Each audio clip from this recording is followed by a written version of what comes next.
Welcome all to Let's Get It, where we attack today's local and national hottest sports topics. I'm your host, Randy Dutkin, and let's get after it.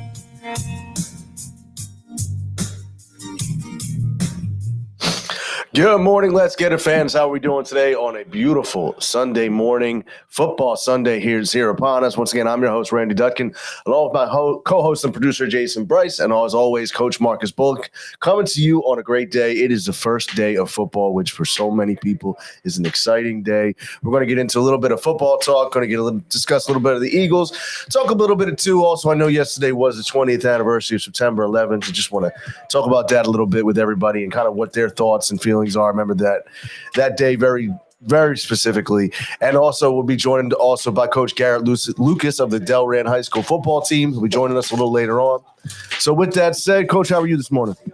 I'm doing well, man. All is good. Back to the school grind. Football starting up, which is always fun. Just break that lull when basketball ends and baseball's kind of in like the only a few games still matter. So, it's a good time for sports. It is. I think that's the exciting thing. You got basketball, you got baseball, you got football, you got everything going on. So, Jay, how you doing this morning? Yeah, I'm good. I'm doing all right. School is back in full swing. Wait, was it this week? No, last week. Oh my God. My goodness. I'm telling you, back in full swing. So just trying to get used to that extra sleep that is required to still function. So I got better towards the end of the week. Let me just say that. I got really good towards the end of the week. That first day, I was hurting. I mean, hurting. First of all, I didn't sleep. That's why, you know what? Labor Day is the worst holiday. I think out of all the holidays, It is the worst holiday. And I'm going to, not meaning-wise. I don't want to say that as meaning-wise. Timing-wise. But timing-wise, because it signifies the end of summer. Memorial Day is exciting. July 4th is still exciting. But I'm okay with going to work after Memorial Day. It's tough going to work after Labor Day. Yeah. I almost wish I had one day after Labor Day. Labor Day is Monday. Labor Day. I wish we could go back to work Wednesday. Because then it's because you can't really, I never really partied or celebrated on Labor Day. But I did this Labor Day, which was dumb. Because then Tuesday, I was hurt. You know what I compare that to is the Super Bowl. Exactly. Absolutely. Exactly. That's one of the biggest national call-out day, I think. It ends at 11, 12 o'clock, whenever it ends. And then you got to go to work on Monday. Right. Tough. Yeah. Tough. So and I've always said that too about the Super Bowl. People are like, "Oh, we're going to have a great time. We're going to party it up," and I'm like, "Yes and no," because you still got to get up and go to work the next day. But you know what? But I'll be honest with you. You're right. But I will say, let's say you do sprinkle in a little late after the Super Bowl. Yeah, some people say, "Oh, hey, we're at a Super Bowl." Right. You know what I'm saying? Everybody knows. You cannot be late on the first day. Cannot. So I'm saying I was hurting because you can't be late. Normally I can say, it's traffic coming around a circle. You know what I'm saying? This and that. On the first day, you can't have no excuse. You never met Randy Dutkin. You must be on time, So it's all good though. But other than that, I'm doing well though. No, absolutely. But I've been late on the first day. Not exactly a good thing, but I've been late on the first day. Not many years ago, though, right? Oh, yeah. Well, I mean, obviously, I've been consistently in my workplaces for a long time. Right. So, I corrected my ways. Mm-hmm. So, but man, it's like I said, it's a beautiful Sunday. Before we get into football, I just want to touch about July, about September 11th. And fumbling. I know, man. Three fumbles already, man. I don't know what's going on. I really don't know what's going on. I was in bed at a decent time last night. I don't know what's going on this morning. But, yesterday was the 20th anniversary of September 11th, and for everybody it has different meaning. I think the cool thing about sports and specifically, baseball had the first opportunity to kind of bring people back together. One of the biggest things that I remember that stands out, and I put it on the page yesterday, was seeing the flag from Ground Zero flying above Old Yankee Stadium. Mm-hmm. That was just a sign that really, stuck out to me. I mean, Coach, what are your thoughts when it comes to September 11th? I'll never forget where I was at. I was a sophomore in college. I had just left my dorm room to go to class which was, sometimes a rare occurrence. But I was actually on my way to class, and I was walking through, like I was taking a shortcut through the dorm to get to the other side of the dorm, and everybody was just kind of like, everybody was watching TV. Like, everybody props their door open. Right. And everybody was watching TV. And I was like, what? They were glued. Everybody was glued, like standing there. Nobody was going anywhere except for me. Right. And I'm like, so then, I ended up getting to one of my friends' rooms, and I was like, what is going on? And I saw it. And I was like, wow. Wow. So then I watched it there for a couple minutes, then turned around like, all right, I'm not going to class. Right. And turned around, went back to my room. And then that's, by the time I had got back to my room, we're sitting there watching my roommate's second one hits, and it's just like, what the hell is going on, man? Right. So you saw that one live. You saw the second one. Yeah, I saw the second one live. And it was just like, what is going on, man? And it's, when I think about it, the all those that died because of 9/11, definitely, my condolences and thoughts and prayers with them. But there's so many other people whose lives were affected, that are still with us. That maybe they lost parents, they lost, loved ones, or whatever the situation may be. Like, those are the people who I feel for, just because, their lives were completely impacted in a negative way, and they're still going through it. No, absolutely. Now, Jake, being a New Yorker, it probably has even more of an impact. Oh yeah, absolutely. That's funny. That's the I call it before the change of Jason Bright. So I actually was living in New York at that time. I had still like treading water in life a little bit, and I had to go back home for a couple of months or whatever. And it's funny, I was downstairs asleep with my oldest daughter is 22. So at the time she was 2. We were sleeping. We had just got back from Martha's Vineyard, and we were sleeping. I'm about to go to work probably the next day or later on that day, actually, working at Geico. I'm saying of all places, but decent job. And I just remember my grandmother, rest in peace, screaming, "Oh, the world's about to end. It's almost over, Jay. You better get up. It's almost over." I'm thinking, like, in my head, I'm like, what the hell is she talking about? You know what I'm saying? So I go upstairs. I'm trying to get her to make these banana pancakes and shit for us. But I look at that, I was like, oh, snap. Like, oh, shit.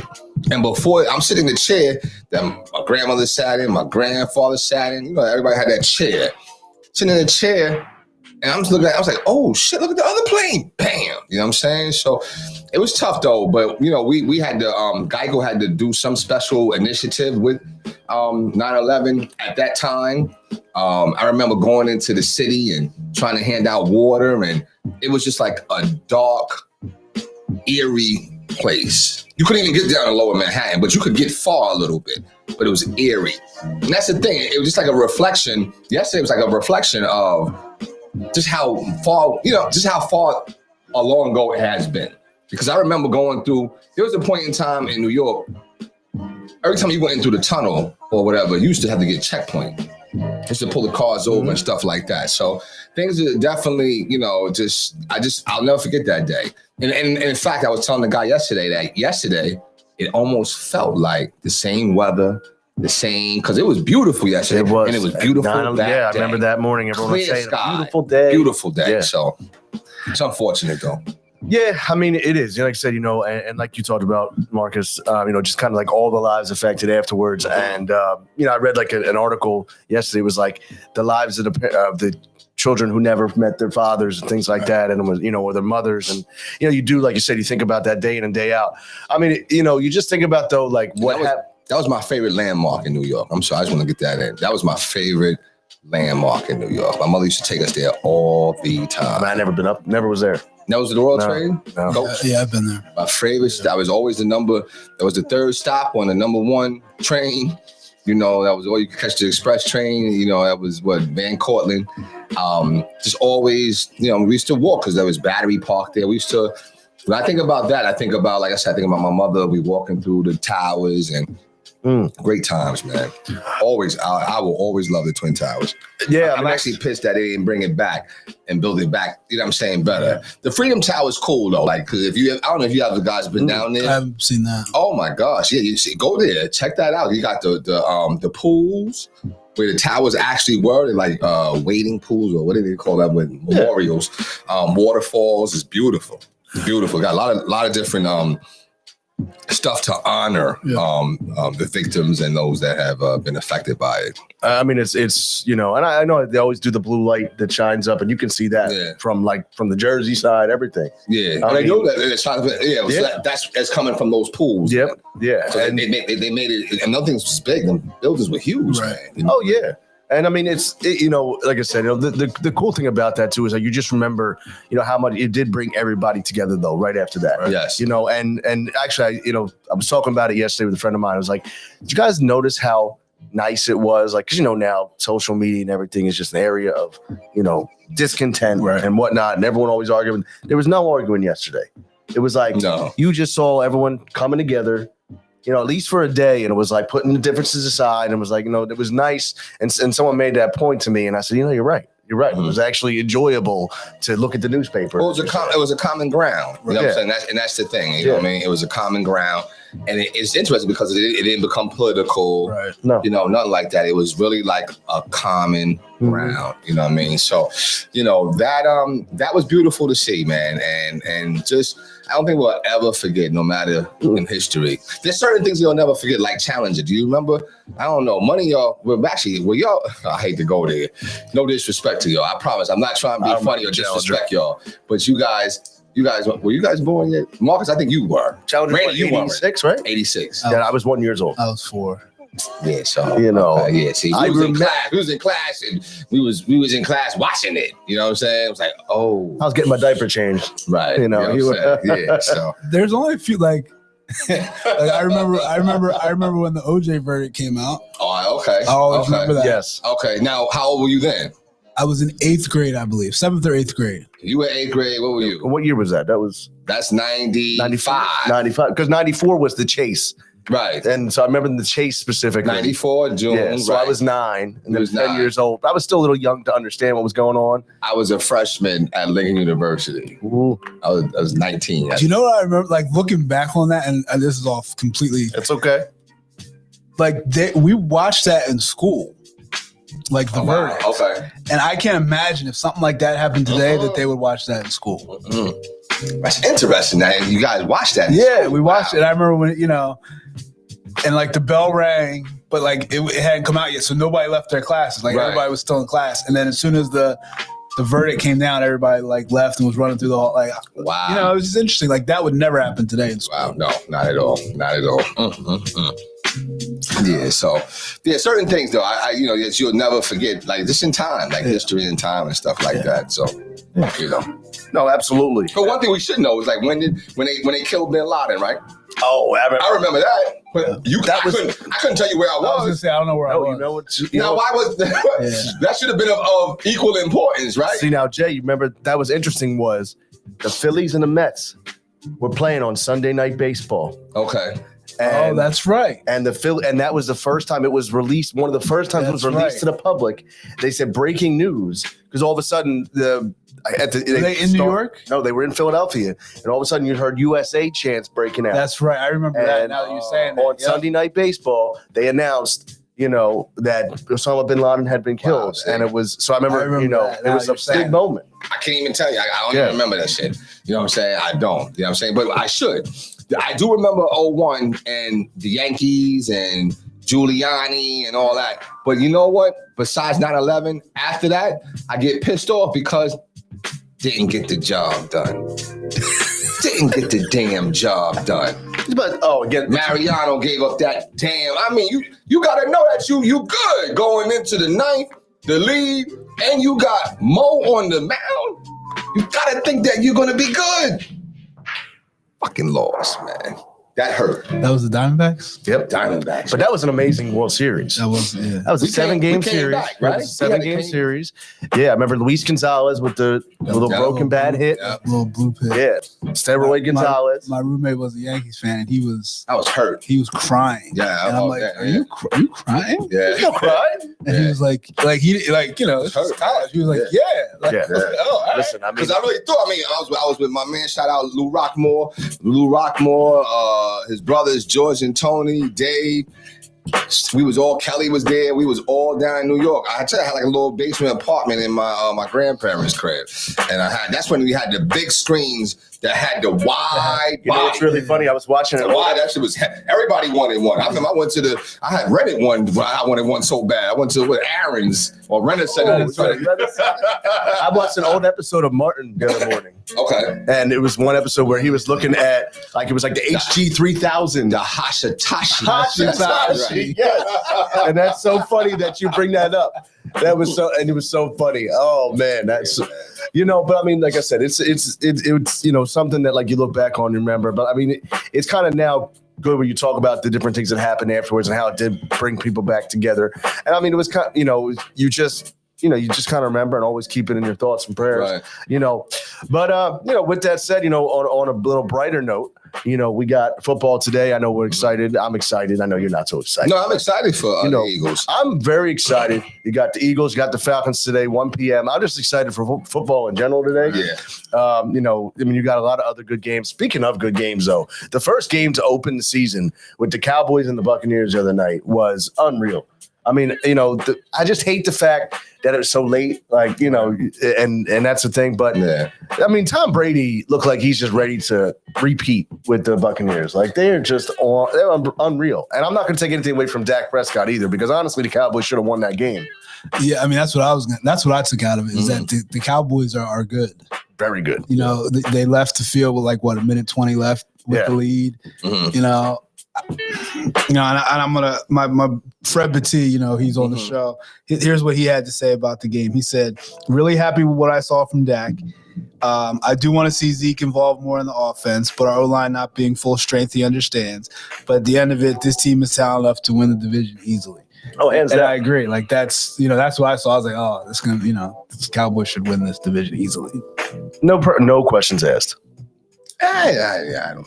I mean, it's just one game. You know what I'm saying? You know, I mean, they did look on fire, though. Okay, I mean, listen, they've showed signs like that last year, right? In early on, I mean, well, before Dak got hurt. Yeah, I'm saying early on, right? So I mean, everybody shows flashes. You know what I'm saying? Yeah. But, you know, I gotta give it a little more time, man. I don't know where it's going. I can see it. No. I can read it. I don't know where. Listen. No, I'm not gonna go in on them like I go in on the Eagles, okay? Because I at least, you know, I mean, I could probably deal with the Cowboys a little more. I could deal with the Eagles, maybe. But again, like I said, I mean, he looked good though. He looked good. Based on him coming back, recovery and stuff like he looked good. Yeah, but I mean, they look good. They look good. But they still lost though. They did, but you lost, and you had the lead, and you should have won, but you still lost. So Stephen A. is still right when he says the Cowboys is still an accident waiting to happen, because the accident happened, right? Right. So, but I think here's the difference. I think you lost in a situation where against the best quarterback probably in history with a really good offense. I don't think if that same situations with the Eagles, the Giants, the Redskins, any other of those teams, I think they win that game. Oh, okay, I got you. Yeah, I mean, it was funny. I was looking. They talked about the other day that when the Cowboys went up with 1:40 left, the Buccaneers were still minus 150 to win the game on like the line. We all knew what was coming. Like that's what's crazy. It's like like nobody was even fearful of the fact that, like, you know. It was more like a question of, all right, are the Cowboys going to have enough time after Brady scores to try to score again? Like that's what it was. You know, it really was, and it's funny because you saw Brady on the sideline, like, all right, no big deal. Like this is what I do, right? And it's scary because it's even when they went up. And they were up, like you said, you know, the points with 1:30 left. I was like, well, the Bucs are still going to win, right? But and you know, Zerline, the kicker, left 4 points up on the board, which is big for the Cowboys. It was terrible. Yeah. So, well, first of all, what was it called? Was he the one that tried the 60-yard field goal?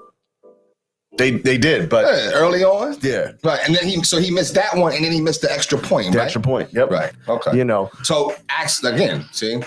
That's what I'm saying. It's still the same accidents waiting to happen. I hate to say it though, but I mean, I'm not rooting for him. I mean, but like I'm saying, you look at it as an Eagles fan, or even as a Giants fan, you got to be like, you know, I think it is the Cowboys' division to lose, which I think even going into the season, so you think it's the Cowboys' division to lose? We're celebrating them because they almost won. Think about what we're saying No. I think going what I'm saying? I think going into that game, it was their division to lose. Yeah. Okay. Yeah, even And before then that. and then they came out and actually played well. Which I expected. But when I saw the final result, I was like, was that okay? Well, here we go. My last question: was the final result different from what you expected? No. No. Right. Like going into the game? No, because even when you watch the conclusion, the end of the game. No, because Tampa Bay's a better team. Right. Okay. Right. Okay. All right. Okay. Oh, yeah. That's fair. Okay. But I mean, That's fair. it was a great first game. I mean, that was like, it's just it was a phenomenal great first game. It was. One of the things, like I said, though, just touch base to it. Like I said, you'll be having Coach Garrett Lucas joining us in just a few minutes from Delran High School football. So look forward to that. Wait, shout out. I call him Ernie though. Shout out Super Hill James pops on there. And he says, listen, he said the extra point, the ones the drunken fans make at halftime. Exactly. How do you miss the extra point, man? No, but listen, How do you I know. do that? Stop with that nonsense. Listen, I'm sorry, James. Everybody, the armchair quarterback. Oh man, how could he not make that throw as you're pounding your third slice of pizza and fifth Bud Light of the day? Yeah, but that's but the throw is something different than the kick. Like if the kickers to me, you're not paid to make the extra points. Like that's just a given. But they for a kicker, a job description for a kicker, the coach is not even really like, yo, make sure you make every extra point. No. Nah, he's not even focused on that. Well, He's what's like, the extra point now? Now 30? it's like 30 yards. It's not like it used to be. It used But we're talking about for a professional. No, kicker. I understand that, but The extra points is like a think layup. about that though. Think about it though. If you're Ben Simmons free throw. if you're 18 of 20, if you're like 18 of 20 between 30 and 40 yard field goals, that's still a good percentage. So now every time you go around, like if you know 90% of your extra points, but of course you're always going to miss that one in the big moment, and that's what happens. But I want to get into like real quick, about the Eagles today before we get into having our guests on. You know what, Jay? Give me the fist. Give me the fist. Listen, EAGLES Eagles, baby. Listen, this is I'm just saying. I love the fist pump. Yo, listen, I'm rooting. No, I'm excited. I'm very excited. I'm gonna tell you right now why I'm rooting, because I've talked so much shit about Carson. Why is he even on the show? No, I'm just saying. I have to. If the team does not perform, then what I've been saying is not a good thing. Well, here's the thing. I don't want to have no regret. I don't want any Philly fan to have any regret getting rid of that prima donna. You're still gonna always have it. I mean, you're still gonna always have it. That's ridiculous. I mean, even yesterday, like I was out with buddies of mine, and the one guy was like, "We're gonna regret it. We're gonna regret it." And I was like, "Well, I mean, it is. We're past that." I said, "It's Jalen's time. Let's go."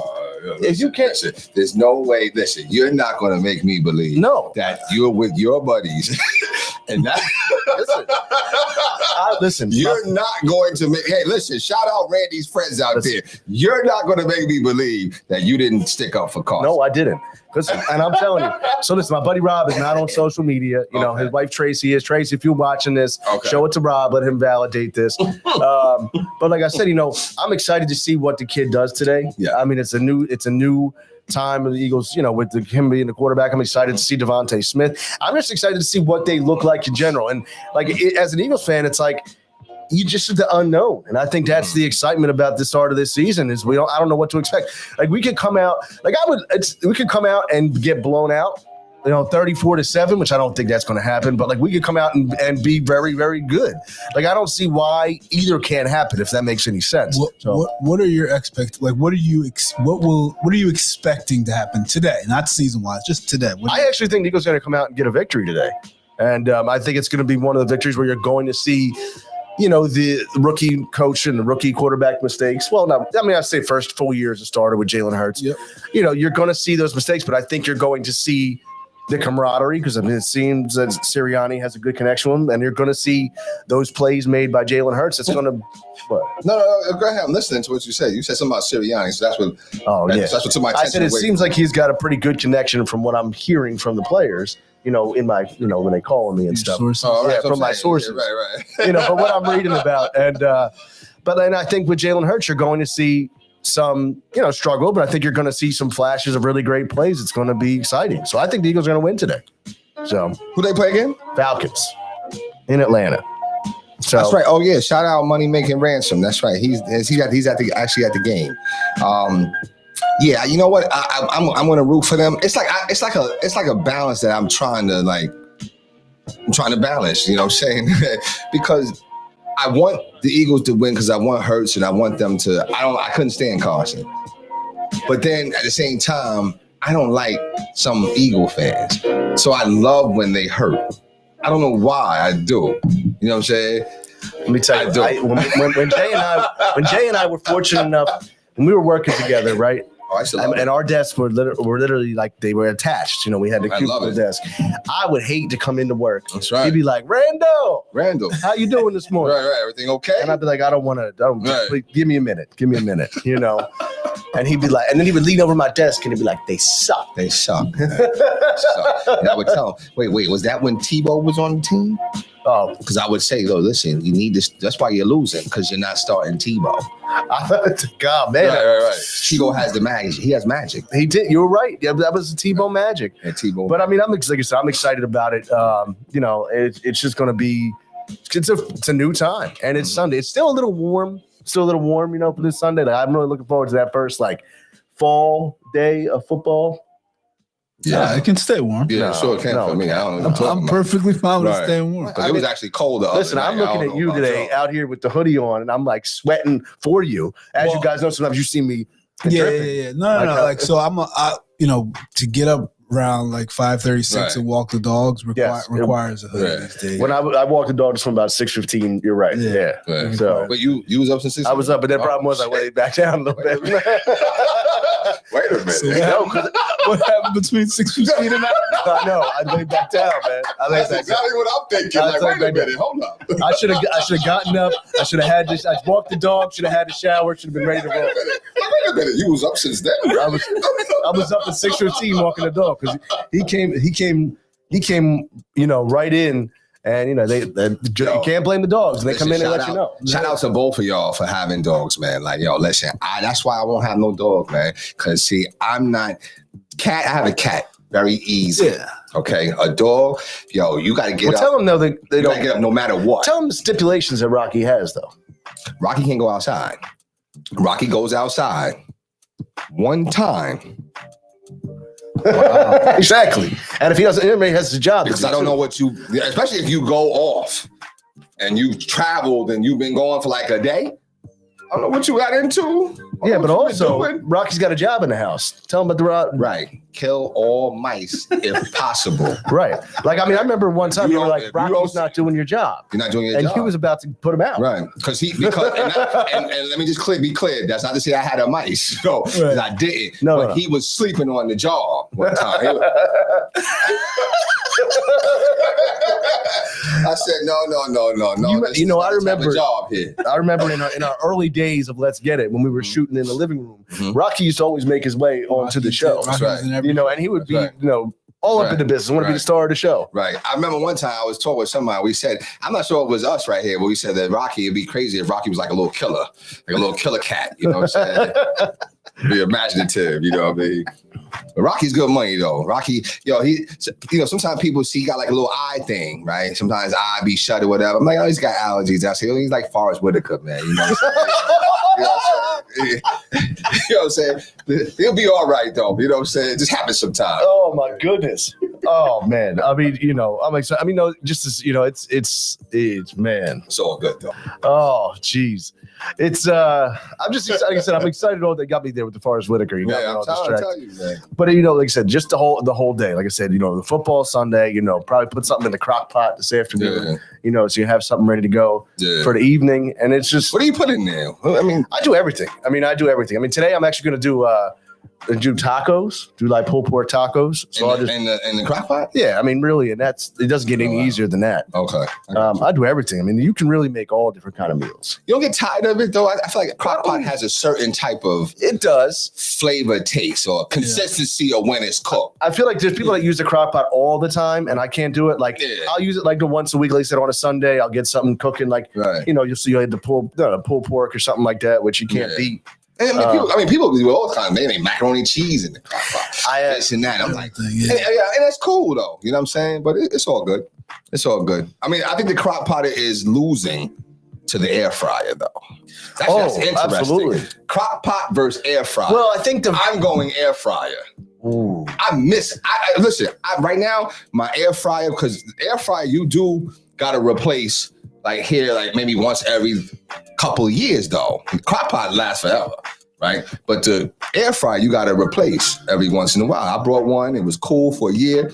Next thing I know, the thing was, but the clock still kept ticking. I said, okay, I got to get me a new one. But crock pot is, I think if I had to go for, I see it on there. If I had to go through two, then I would go with the air fryer. Well, yeah, I mean, listen, I don't know. I mean, I just think that the versatility of the air fryer, because it depends on what you're looking to do. I mean, you're not going to be able to do in the crock pot what you can do in the air fryer, and vice versa. So, yeah, I think you need both.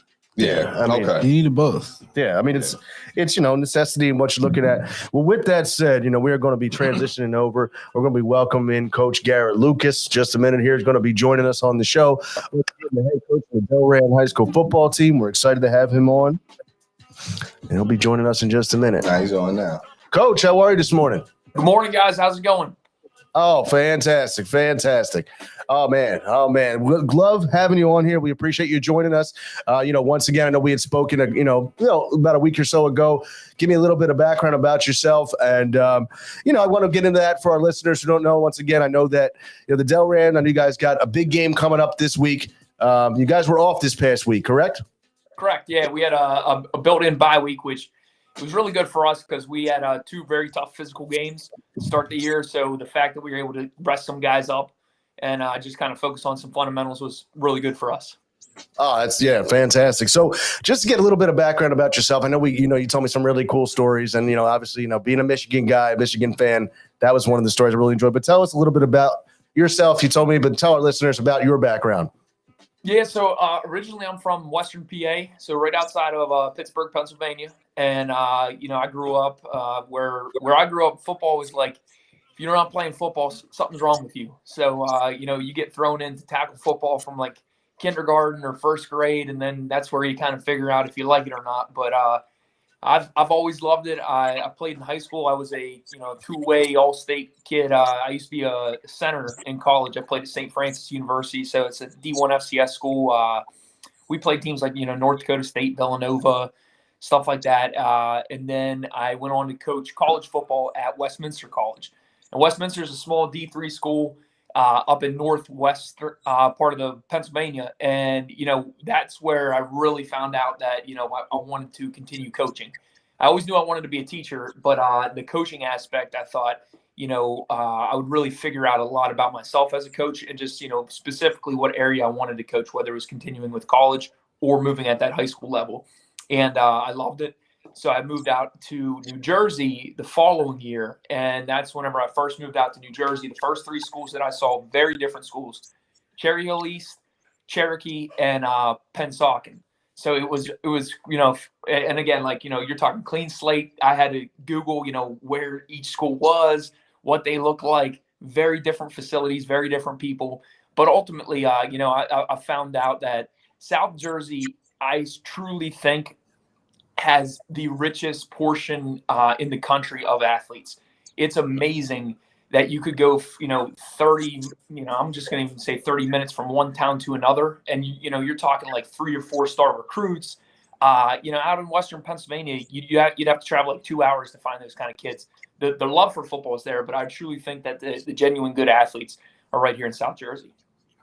Oh yeah, absolutely. I mean, like I said, I know, I told you, I'm a coach. Our coach over here, also basketball coach. So we have a lot of Texas. Jay, your son plays ball in the area. So we do have a lot of athletes.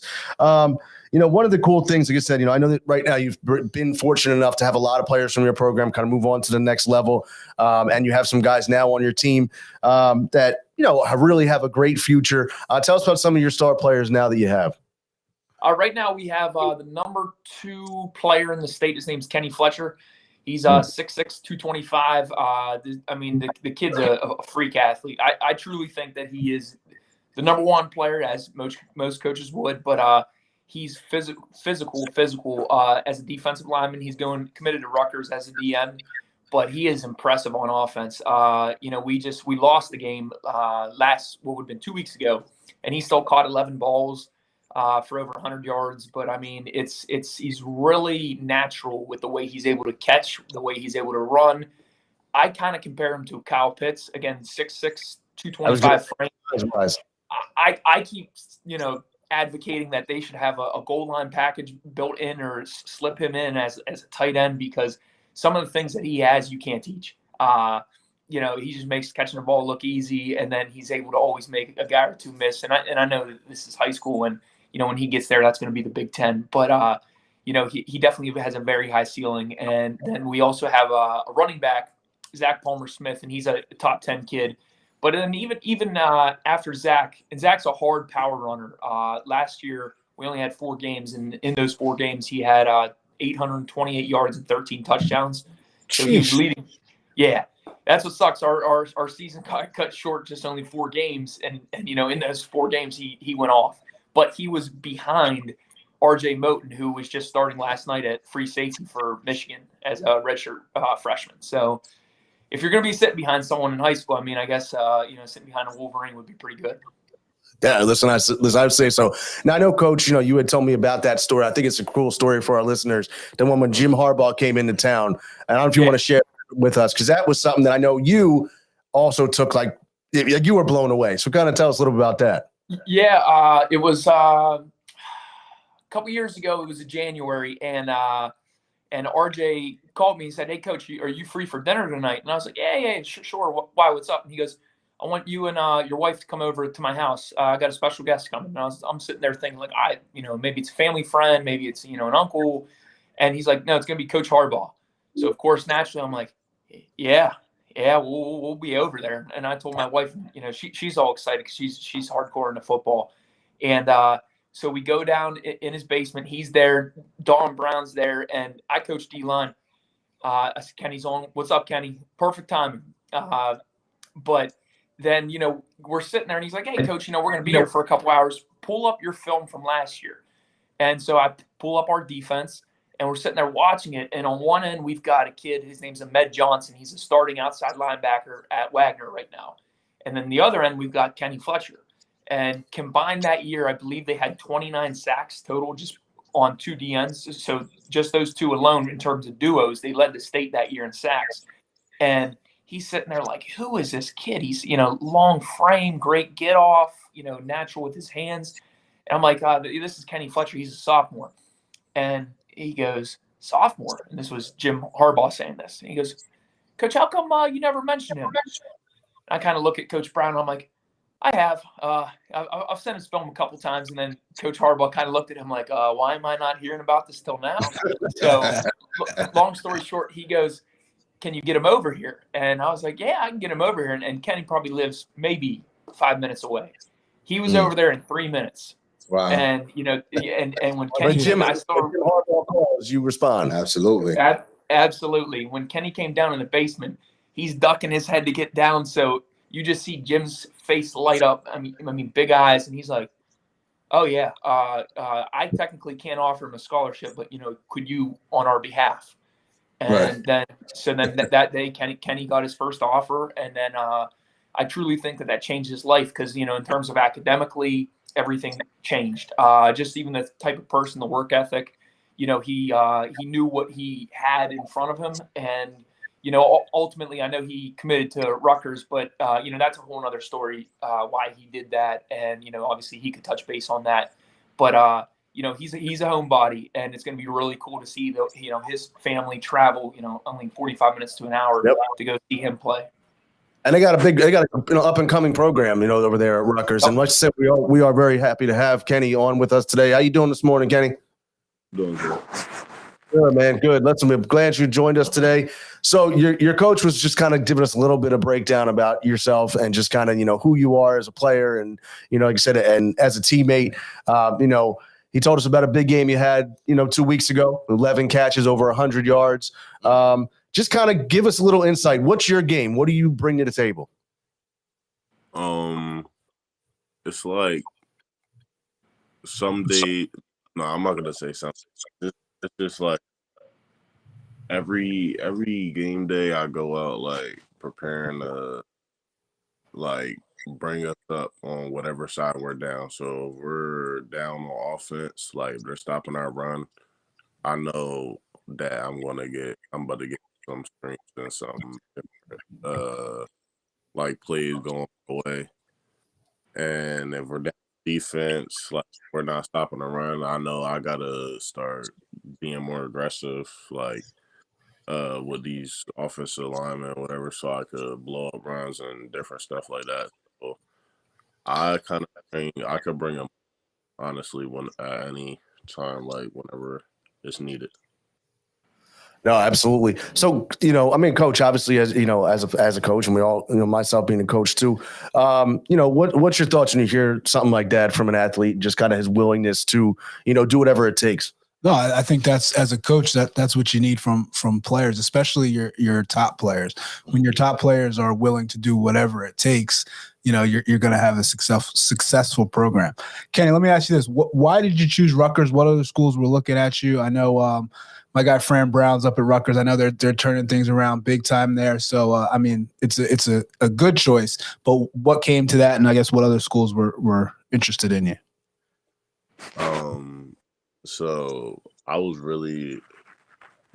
Penn State and Rutgers were basically like showing like almost the same interest. Rutgers was more like because like Coach Fran, I feel like he's just the best recruiter in the country, honestly. I agree with that.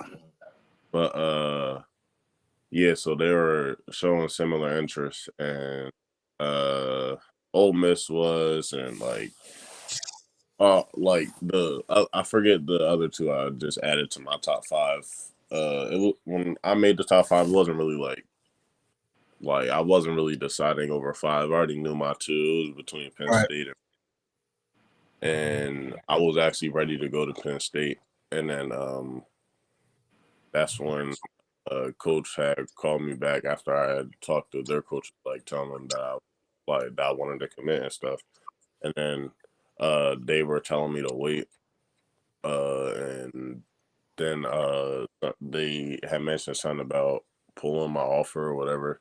So then right away, like even if they didn't pull anything or they even just said wait right away, right then, that's when I knew. I'm like, all right, well, there's no questions asked or none of that whenever it's coming down the record. So I was like, that's where I need to be at.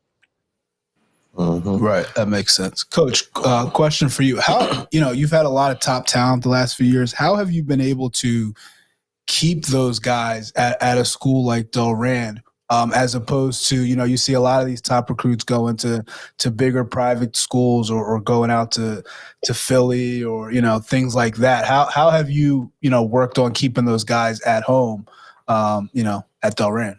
Yeah. So what's cool about Delran? I mean, we're a small school. It definitely started with RJ, but we just wanted to show that it doesn't matter where you're at. You can be found anywhere. You don't need to go to this Catholic school. And I got to be honest, and this is, I'm not tooting my coaching staff's horn, but I think that we just do a better job than some of even those big private schools with. I'm not even going to say with the recruiting, but player development. That we're in the weight room. We take 1 week off, and then we're right back in that weight room. When we lost Burlington Township last year, it was the last game. Boom! Once we were able to get right back in that weight room, we're in there 3 days a week during the winter, and then we'll up it to 4 days. So it's a massive time commitment. But what these guys have understood was that it's only the return of the investment is on them. That they get to see their physical gains. And they love it. There's nothing more than they love than, putting 20 pounds of muscle on because now they look better, they feel better, they're moving around. And, so guys like, RJ or Kenny, St. Joe's Prep in Philly, they tried recruiting RJ right in front of my face. They didn't know that I was the head coach, and I was playing it off because I wanted to hear their spiel. And this was up at the Nike Combine years ago. And then that's what I started laughing because RJ took the MVP at that Combine. And then on the way home, you got Michigan calling Michigan State, LSU, like a bunch of different schools. And I just told him, I was like, what's funny? You're from Delran and you're able to do this. And same deal with Ken. Kenny could have picked, Ole Miss, go and play SEC, Kentucky. But, you can make it happen right where you're at. It's all about your work ethic. And that's been something that these kids have shown. That, even so, I know Kenny's still on the radar for the All-American game. So the fact that, we had with RJ, he was down in San Antonio, Texas a couple years ago playing in that. The fact that, and they send all these kids out. There's a kid on Michigan's roster right now. He's from Bergen Catholic, plays the same position, but RJ is a redshirt freshman starting, in front of 107,000 people from Delran, New Jersey. So, I know I don't get caught up in that hype of go to Catholic schools. I kind of shut that down pretty quick and say that we're going to invest the time and truly, we become a family. And that's where they see that where year round we're doing different things, whether it's team bonding, and ultimately, I'll spend as much hours that I need to recruit our players out and market our players out, whether it's phone calls, and I credit my wife to that, we'll be sitting there, dinner's hot there. I'll be on the phone for the next 2.5 hours, like let's say I'm eating, she'll take our son, get him to bed and all that whatnot. But, you got to do what you got to do to get these kids to where they want to be. Absolutely. Absolutely. Jay, you got any question for Kenny? Yeah, I do. And listen, kudos to Coach just for, definitely for your vision and, definitely for your work ethic of just, working your behind off to just make sure that your program is top notch and that the kids are moving on to a bright future. I do have a question for the young man. Besides football, what are you majoring in when you do go to school? And, what other and that's the counselor in me. I'll be the first to admit I'm a guidance counselor. So I'm always like, hey, listen, what you majoring in? I already know you're going to be a star athlete. You're going to do your thing. But what about in the classroom? What do you want to do? Packaging. Wait, say that one more time. We got a little internet thing. Packaging. Oh, okay. All right. I think I heard you say packaging input and something like that. Something, yeah. Yeah. Okay. All right. That's cool. So listen, and besides that, also, I heard you say earlier that you pretty much every game you're looking to improve. Like you have that ability as an athlete, as a player, to look in the mirror and see where you can continually grow. And I'll say that's probably a testament to, first and foremost, your family, but also your coaches and whoever else you've had. Now, for players that don't do that, such as like Ben Simmons, what do you say to those athletes out there that don't want to look in the mirror, even though they are the star player? What do you mean by like look in the mirror? I know I ask hard questions. I apologize. You do. You got to. What I mean by that is that, you're kind of like self-motivated, right? To get better. But I'm sure there's other athletes out there that are not as self-motivated by like you are. So what do you say to them to try to like get them to be that with that same, drive or whatever? It's like you can't feel like you can't do something because how many people are trying to do the same thing, or so like to be specific, like you can't think that you can't be the best at what you do. Mm-hmm. A football field because of how many football players are in this country. Like right. When I look at that number and like just a whole bunch of different numbers, I don't care that much about it because I still like I could be quicker than any defensive man in this country going off the edge, like bending around the edge to get to the QB. Like, gotcha. I'll go down against anybody. So it's like you just gotta think you're the best at what you do. That's what you gotta think. I got you. And if I can, kind of flesh out what I thought heard you say as well. Said you got to continue to think that you're the best at what you do, but you also got to have a part of you that's always wanting to improve. And that's what I kind of hear from your conversation. Thanks a lot for that. For the answer to the question, though. So, Coach, just kind of, wrapping kind of a little bit up here. I know you said the big game this weekend against Cinnaminson. That's the rival. Yep. What are your thoughts on this upcoming game? And kind of what are your, I was saying this is kind of for Kenny too. Your expectations moving forward towards the rest of the season. We always take every game 1 week at a time, and that's kind of been the mindset since I took over in 2018. It was just you can't focus 3 weeks ahead, 4 weeks ahead, championship, playoffs, etc. It's just what do you have in front of you, and that's even like not to stem to a different sport, but like basketball. If you got three games in a week, don't focus on what you got Friday night. You got a game Tuesday night. Like let's go. We got to get this done right now. So with Cinnaminson, the first time we beat them as a program in general was last year. That was the first time in 10 years. So over time it's a big rivalry, but as of recent, they've been dominating. So that kind of self-motivates all of our players, where we show them the scores, that we show them that Delran's gotten blown out. Like random example, say 2012, it could have been 60-6.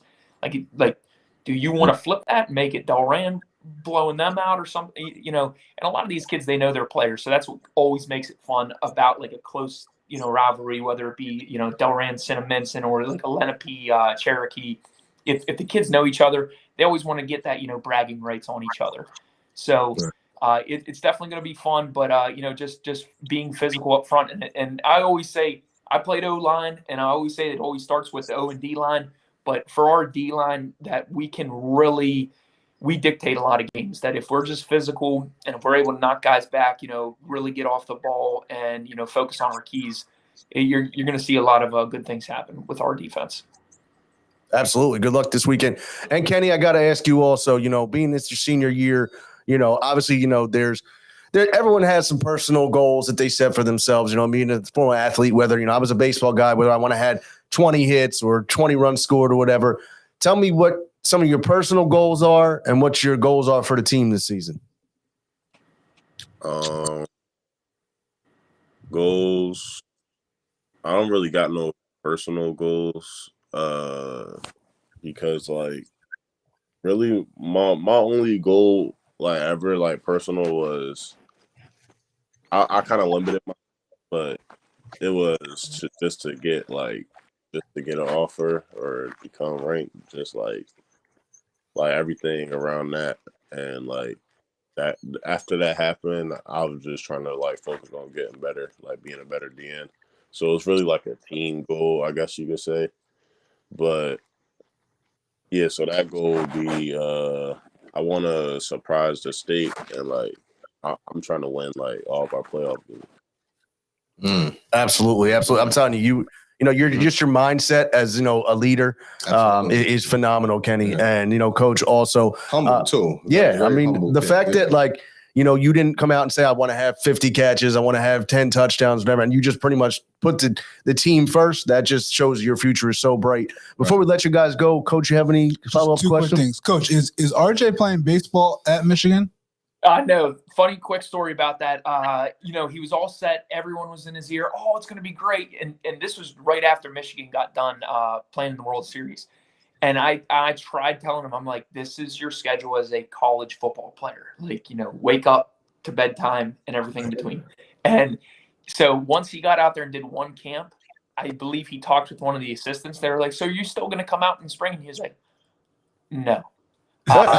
Yeah. It's just, I think it's one of those things until you do it and you actually, you physically feel what your day's like. He was like, Coach, there's no way if I want to get this football thing right, I'm going to give it everything. So, I always say, do you miss it? And he goes, I could always go, hit some balls in BP. Like, but he always loved football. I mean, but he was a freak baseball player. Yeah. So I didn't know who RJ was. I coached basketball at Holy Cross. So about 2 years ago, we came to Delran. Big game. Both teams were pretty good. Pretty packed house. And we're warming up, and this kid walks in wearing spandex and a trench coat, and that's it. And he's walking around. Everybody, I'm sure he's one of the popular guys. Everybody's talking to him. He's walking around like he's the mayor. Yeah. And I look at one of my I'm like, who is this kid? And then one of the kids like, he's going to Michigan. I'm like, I guess if I'm going to Michigan, I guess I can do that. And then the trench coat. Yeah. and that was his mom's coat. Oh wow! Kenny knows how RJ was always goofy. But honestly, that's the best part about whether it's RJ or whether it's Kenny. And just to kind of stem back on what Kenny said, I really want to give him credit where credit's due. Hey, there's times that there will be 3 guys that are covering Kenny, and he never once gets frustrated because he keeps saying, well, then my dog's inside are going to eat. And he's talking about Zach Palmer-Smith or Connor Daly. Our first game against Willingboro, and Willingboro is a very tough team. We had, I think, a combined of 310 yards as a team rushing, and they shut down our passing. But that's because they were pulling, 2 or 3 guys on Kenny the entire – they wanted to take away Kenny. But Kenny is the type of person that he's saying, you know what, if I'm not getting it, I know that they are, and we're winning. So that's and there's no, jealousy or anything like that, where typically at kids his age you'd see he's like, nope, they're going to get theirs, and we're winning, and we're good. That's awesome. That's fantastic. Jay, any final thoughts for Coach or Kenny? Yes, just a question for both of them. Who are you rooting for this Sunday as far as NFL goes? Oh, Kenny, I'll let you talk about your Eagles. Oh my goodness! Boy, Kenny. It's Eagles die hard. I got you. Eagles right there. Oh, wow. Okay. Wow. He's got everything. Listen, I love it. How do you feel about Jalen Hurts, Kenny? I feel like he's going to surprise a lot of people. Mm-hmm. He is. Mm-hmm. I got you. It's going to be a repeat of college, but just in the NFL. Mm-hmm. You feel better about Jalen Hurts than Carson, though, don't you? Yeah, I've been said we had to get rid of him. Oh, there it is. Now, come on. Now, how do you take a clap back, though? How do you take it back, though? Listen, Kenny, and Coach, a lot of these other, we for a long time, I was defending Carson. I've told them that I'm off the bandwagon. They think that I still have like one leg on the Carson bandwagon. So, well, see, of course, because what you guys don't know is that he tweeted a picture of him and his ball. Here we go. So he can't just get off the Carson bandwagon that quick. Coach, what about you for the Steelers? Yeah, I'm a diehard Steelers fan. Born and raised. That's where my love of football began. My dad was a Kmart manager, and I used to spend every single summer sitting. Remember in Kmart's they used to have the little food court. Sure. Yeah. So he would bring me to work, and it was just me, my dad, my brother growing up. He'd sit me right in the food court, and I'd wait because it was in Latrobe, PA. I'd wait for the Steelers to come in. So it was like Ben Roethlisberger, Plexico Burress, Hines Ward, those kind of, Steelers whenever I was growing up. And, I'd sit there and wait for their autograph to talk with them. And that's where – and then I'd go watch practice. So that was always, I'm a big Mike Tomlin fan, but, Coach Cowher. Bill Cowher, that's my guy. Yeah, the chin. Yep. That is famous. Well, listen. Yeah, it was. And listen, and shout out to those Steelers teams were tough, though. Oh yeah, I did. I really did. They were tough, and I like Big Ben. Big Ben too. I wish we had a replacement plan for him because I am very nervous every single Sunday with that. Yeah, but I do love your guys' Eagles. That's the one thing I will fully support all. Anytime that besides when they play each other, which is rare, but it's fun to see success. You know what, Coach? You might have been opening up a little can over here. Why is that? Is it because you're here now, or is it a Pennsylvania thing? It's a Pennsylvania thing. For me, the rivalry is like Baltimore. Like I can't stand Baltimore. I can't stand Cleveland. Obviously Cincinnati, but it's because of work. I hate going in on Mondays and all the students are miserable. All the teachers are miserable. So I'm like, let's go. Let's go Eagles. But also, like I said, the Eagles and the Steelers, they never really, impacted one another. So you were able to. Even they played each other in preseason this year, and me and my wife, we're walking around wearing Steelers stuff, and I'm getting compliments from other Eagles fans like, "Oh, they could be good this year." But if you're wearing Dallas stuff, you're probably getting cheesesteak thrown at your head. Yeah, I hope your tire falls off your car when you're driving today, or something like that. Exactly. It's terrible. Oh my goodness. Well, listen, Coach and Kenny, we really appreciate you joining us this morning. Absolutely. Coach, I know we would touch base even about maybe coming out to see your game, this coming Friday. We'll touch base a little further on in the week. Once again, we're really trying to just continue to grow our show and our involvement within the community. And I know we'll talk, Coach, a little later on about maybe some other coaches to have on. And once again, we had Coach Garrett Lucas and Kenny Fletcher from the Delran High School football team. Thanks for joining us this morning, guys. Thank you guys very much. Kenny said free tickets in the future. Hey, all right. Listen. No, here's the thing, though, too, Kenny. This is not the first time we will want to have you on. We want to continue following you, and then obviously when you move on to Rutgers, we'd love to have you on and continue following your career. Cool. All right. Thanks a lot, guys. Take care. All right. Take care. Thank you very much. All right.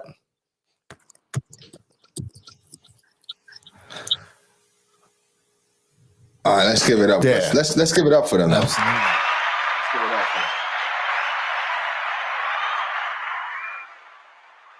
for them. All right. Like I said, those guys were just, fantastic. And, just the background from Coach and obviously, Kenny looking forward to continue watching his career grow. And like I said, just kind of now you got another Delran High School football fan here because you gotta support them and root for them.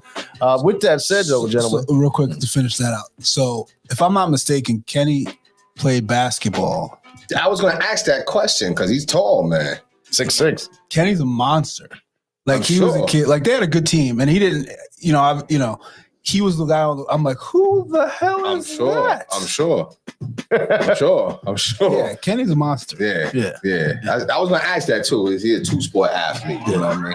Because he probably catch some offers for basketball as well. Oh, at that size, absolutely. You know what I'm saying? And it just seems like he's a great kid. Like I said, you don't see a lot of athletes now with that humbleness and that skill level. So shout out again to Kenny. And the ability to want to keep getting better. The only thing I'm going to challenge Kenny is to get better with his selection of NFL teams with the Eagles. That's the only thing. He said everything you wanted him to say. The Hurts thing. He did. You're still hating on him. No. It's growth. It's just another level. It's a counselor. Right. It's just trying to say, hey, listen, man. There's other championship teams out there that you can root for. Well, listen. I do want to say this real quick, though. Go ahead, Jay. I do feel like Coach was saying that it's a Pennsylvania thing. I do feel like you were shaping the narrative. I didn't know the time frame, so I didn't want to ask another question. But I felt like he was saying he was kind of angling towards. But he went to my angle. He went with you asked the questions. So. Well, no. I mean, he went with the they don't play each other. Right. So it's all right. Right. And that's what I said. I said the Mets and Yankees, like they don't play each other. Like they're not directly affecting each other. So I'm okay with that. Okay. Yeah. So that's been the debate. The Flyers and Penguins, you can't do that. Nope. Okay, so that's been a debate. So it's not the fact that you can root for all PA teams or New York teams. It's just that you can't root for them if they're in the same division. Like the Islanders and Rangers are saying, I don't know this, are in the same division. They are. Yes, they like are. that. I don't know how you root for them. Both of them. I don't understand how you can do that. You root for both of them until they play each other. And then when they play each other, that's kind of when you got to choose a side. But you answered my question the other week when you said that if it came down to X, Y, and Z, you still have your team. Yeah, I still have my team. Yeah, I can get. I mean, you start throwing Syracuse, and that's Buffalo. No, Syracuse is my squad, though. I meant the Bills. That's the Bills. Yeah. But I'm still saying, come on, Buffalo. Wait until Buffalo plays in the AFC Championship. Come on, Buffalo. Yeah, I can't wait for that. Oh, yeah. Well, listen, with that said, once again, we've had a fantastic show. Kind of want to get into our final thoughts. Listen, if you're just tuning in, you definitely want to check back and watch the interview with Coach Garrett Lucas from the Delran High School football team and one of his big players, Kenny Fletcher, who was a phenomenal interview. And once again, thanks again to those guys. Jay, can we get another shout out before we get into our final thoughts? Absolutely. Absolutely. All right, Coach, what are your final thoughts here to wrap up the show? I'm looking forward to seeing what happens today, not just with the Eagles, just with football in general. I think the first week, just tells us a lot about who a lot of the teams are, whether they are who we thought they were or something different. It's cool to have these interviews with, when we did it, basketball was cool because you start following people you wouldn't have followed before. And like you said, you're Delran High School football fan now. I mean, I can't say that being a coach at Holy Cross is kind of tough for me to do that, but I'll say I'm a Coach Lucas and a Kenny Fletcher fan. I'll say that. I'm definitely gonna be checking in and see how they're doing. So, but no, just looking for football's back and having something to follow and check in on. Absolutely. Jay, how about yourself? Shout out to them. Definitely I'll be checking for them. Wanting them to do well. I'll be honest with you. I shared something with you guys during the week, man, real quick, with the Ben Simmons thing. And I was hearing Barkley and Shaq's. Shaq is hilarious. He is. Because listen, you better not come at him, because if you come at him, he's almost like the sports 50 Cent. Yeah. Yes. Like you don't want smoke with 50. Right. You don't want to smoke with Shaq either, because Shaq be like, listen, I'm G14 classified. But I listened to what he said, Barkley said, and Stephen A said, and they were all saying the same things. My thing is that, do you think any of that affects Ben? No. I think it affects him the other way you would think it would. You think it helps? You think he becomes even more prima donnas? I think he becomes even more Defensive, maybe? defensive and unsure of himself.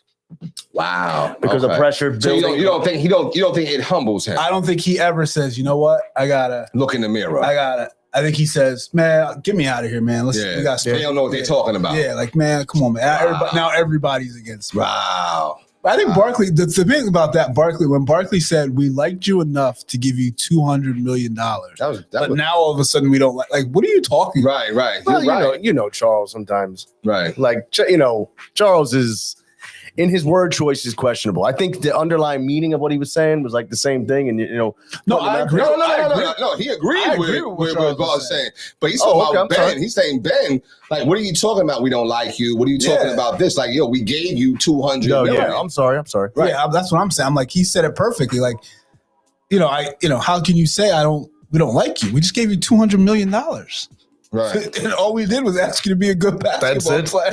Just ask you. Right. That's it. Right. I agree. I was happy to see it. For some small reason, I was like, maybe Ben sees this and he sees, veterans, legends saying things. So maybe he's looking in the mirror. Then part of me says, is it Ben or is this Rich Paul? Or is this Ben operating exclusively outside of Rich Paul? Like, who is, is Rich Paul saying, hey, because can you see LeBron? I mean, because Rich Paul is LeBron. Okay, they're going to have the same mentality, right? Yeah. So can you see like a LeBron type of dude doing this? Or is this just like everything you know about LeBron? You can say whatever you want to say about LeBron, but LeBron has been that humble type of grateful, gracious. Really? I don't know. So? I mean, there's a part in his time in his career that people will tell you that LeBron kind of tried to pave his own way too and get himself when he wasn't happy in a certain situation. Okay, but he was also one of the best in the league when he did that. Yeah, right? Exactly. And he's been more humble than he has been, kind of egotistical, right? So and then knowing that Ben looks up to LeBron, LeBron is advising him. That LeBron's advising Ben and Rich Paul. They're all sitting in a compound in LA saying this and that. But do you think that they really are together, or is this Ben outside of Rich Paul acting this way? Because I can't see LeBron saying, nah, dude, you right. You don't got to explain to them why you ain't got to work on your game or your craft. I'm hoping that this is what LeBron would say. Yeah, you got to get out of Philly, but you got to get your game together. That's exactly. Do you know what I mean? Right. Because I could see it. LeBron's the king of the player empowerment stuff. Absolutely. So I could definitely see him saying, yo, we get him out of there. Like, get him out of there. But I hope at the same time, he's saying, yo, man, what are you doing? Yeah.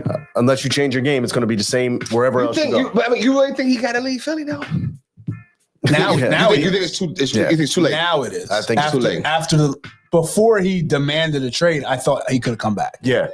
But now I think it's over. It's done. I think it's over.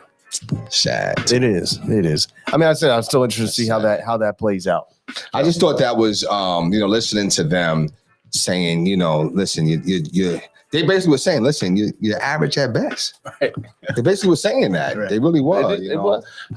It's just sad though, because I thought That's just sad. You know what I mean? That's what I'm gonna say. It's just sad. You know what I mean? No, Sad. it is. Well, I mean, look, that saga is going to continue to have, more added drama as it progresses, and we have the trade talks and whatnot.